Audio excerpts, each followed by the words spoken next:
Foram dias intensos nesta semana com as discussões em Brasília e em todo o país sobre a reforma do Código Florestal brasileiro. O projeto de reforma do Código Florestal ficou 3 meses no Congresso. Nas mudanças propostas pelo relator, o deputado Aldo Rebelo, houve divergências entre os interesses de ruralistas, governo e ambientalistas. Não é para menos. As novas regras podem mudar a vida de cerca de 5.300.000 produtores rurais no Brasil. O texto define a APP, Área de Preservação Permanente, locais frágeis de grande importância ecológica, como beira de rios, cursos d'água, áreas ao redor de lagoas, lagos, nascentes, topos de morros, montanhas, serras, encostas e algumas outras onde a mata original deverá ser preservada. Em meio às discussões, há consenso sobre o tamanho das APPs, que devem continuar com largura máxima de 500 metros. A dúvida é nas margens dos rios. Quanto será a faixa mínima de vegetação a ser recuperada? De 30 metros pode ser reduzida para 15 nos rios com até 5 metros de largura. Nas encostas de morros, algumas culturas tradicionais serão mantidas, como o café, a uva e a maçã. Mas os produtores terão de adotar técnicas de conservação do solo e da água. As áreas de reserva legal são localizadas no interior de uma propriedade rural, necessárias ao uso sustentável dos recursos naturais, à conservação e reabilitação dos processos ecológicos, à conservação da biodiversidade e ao abrigo e proteção da fauna e flora nativas. No Brasil, a Amazônia teria 80% de reserva legal, o Cerrado 30% e outras regiões do país 20%. Um motivo de impasse é que os objetivos das áreas de reserva legal são muito semelhantes aos das APPs. Há discussão sobre os percentuais obrigatórios para as áreas de preservação permanente já existentes no interior da propriedade. A maioria dos produtores no país está em situação irregular e teme ser multada por erros no manejo do terreno.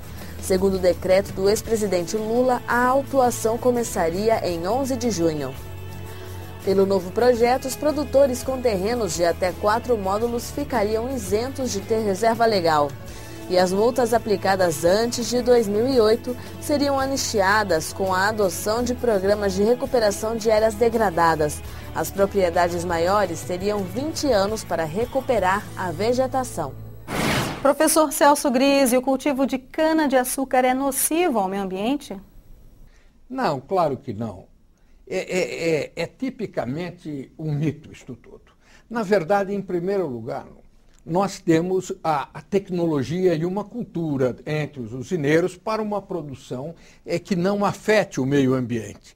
Por outro lado, você enxerga nesse gráfico que mais de 60% da produção de açúcar e de álcool se faz no estado de São Paulo. Um outro percentual pequeno, de 5% em Goiás, em Alagoas, 3% em Pernambuco.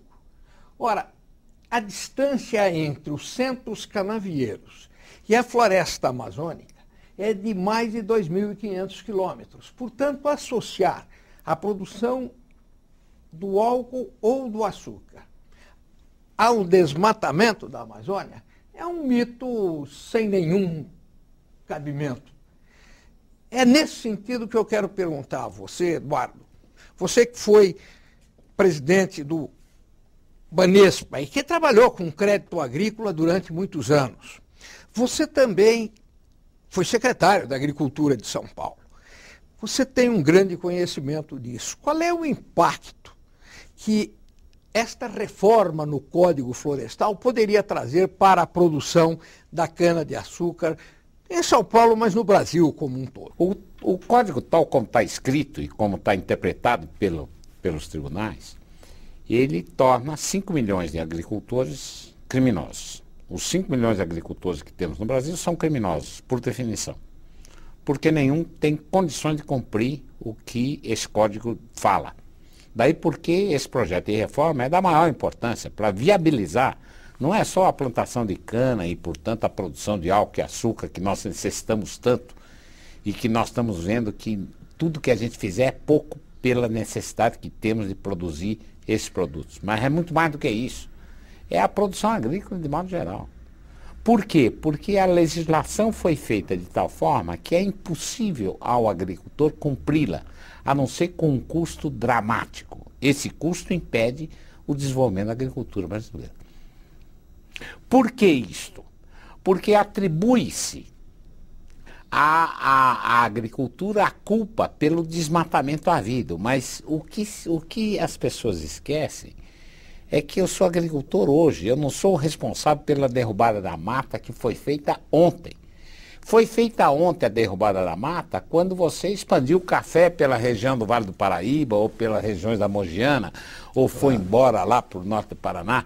Isso foi lá atrás, quando o governo incentivava o agricultor a fazer isto. O governo montou programas para você ocupar as várzeas. Hoje, se você planta na várzea, você é criminoso. Então, a adaptação do código, com a necessária cautela para guardar o meio ambiente e preservá-lo, porque isso é da necessidade do agricultor. Sem isso, ele não tem a terra e não tem a água. Mas é indispensável que a atividade seja viável.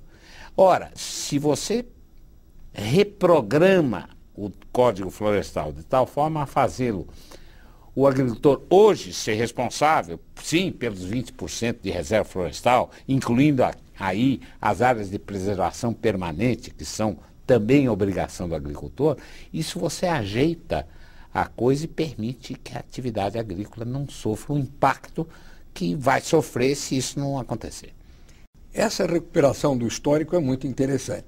Eu me lembro que num determinado instante nós tivemos um programa chamado Provárzea, e que incentivava o plantio de arroz em várzea. Então. E mais do que isso, até incentivava a drenagem destas várzeas, o que hoje é tido como um crime ambiental imenso. Foi o governo quem financiou. Então essas adaptações são muito importantes e você tem, e eu acho que nós estamos caminhando muito bem. As discussões mostram que o que seja venha a ser decidido entre hoje e amanhã permita que os interesses mais importantes do debate sejam preservados.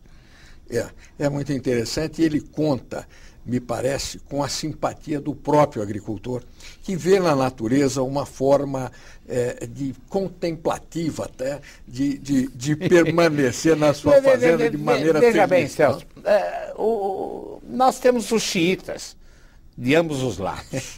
Nós temos os xiitas, apesar da morte do Bin Laden, existem os xiitas que são do lado dos ambientalistas, mas existem também os nossos xiitas do lado dos produtores rurais. Claro. E isso é que torna esse debate tão vívido e tão quente. Na verdade, eu creio que um esforço enorme foi despendido de procurar se juntar a essas visões e nós vamos ter alguma coisa que poderemos nos orgulhar muito na frente. Há uma disputa entre a cana e o álcool. Há quem diga que a cana acaba, entre o açúcar e o álcool. E há quem diga que o açúcar remunera muito mais o usineiro, que foi naturalmente financiado pelo BNDES para produzir álcool. Onde está a verdade nessa discussão? Primeiro, ninguém financiou o produtor de cana para produzir álcool. Ele financiou para transformar industrialmente a cana-de-açúcar nos produtos que ela produz, açúcar e álcool. Caso contrário, seria o programa que nós tivemos lá nos anos 70 do século passado, em que você tinha o financiamento das destilarias autônomas, que só tinham fábrica de álcool, só tinha uma destilaria na usina, não tinha fábrica de açúcar. Era o pró-álcool. Ora, a liberdade de você transformar caldo de cana em açúcar ou etanol é do produtor. E eu defendo isso até a morte. Acontece, porém, que você tem que ter o equilíbrio de funcionamento para que você tenha um combustível, que é o álcool, que seja comum a todo o país. E, consequentemente, você tem que ter políticas que conduzam à produção de etanol necessária para abastecer essa fantástica frota de automóveis que temos hoje e que teremos amanhã, depois de amanhã, no dia depois de amanhã. E, portanto, é preciso que você tenha políticas para isso. Na maior parte do tempo, os preços se equivalem. Há momentos que um remunera mais e outro menos e vice-versa. Eu sou capaz de mostrar para vocês uma série enorme de preços e que, como economista trabalha muito com número, ele mostra o que bem entende. É verdade. A estatística mostra tudo, salvo o essencial, como dizia Roberto Campos sobre o biquíni. É verdade. Mas, na verdade, em grande parte dos momentos, os preços se equivalem. Em algum momento é um pouco mais para açúcar, um pouco mais para etanol. Você tem especialidades em cada usina, você tem momentos, no início da safra e no fim da safra, a cana-de-açúcar não se permite grandes quantidades de açúcar, portanto a maioria da sua produção vai ser álcool e vice-versa. Você tem um jogo muito forte aí. Ok, professor Eduardo. Daqui a pouco a gente fala mais sobre isso. A seguir, vamos saber mais detalhes sobre o cultivo de cana-de-açúcar aqui no Brasil. Como vai ficar o preço do álcool e do açúcar no país? Aqui no Cifras e Safras, voltamos já.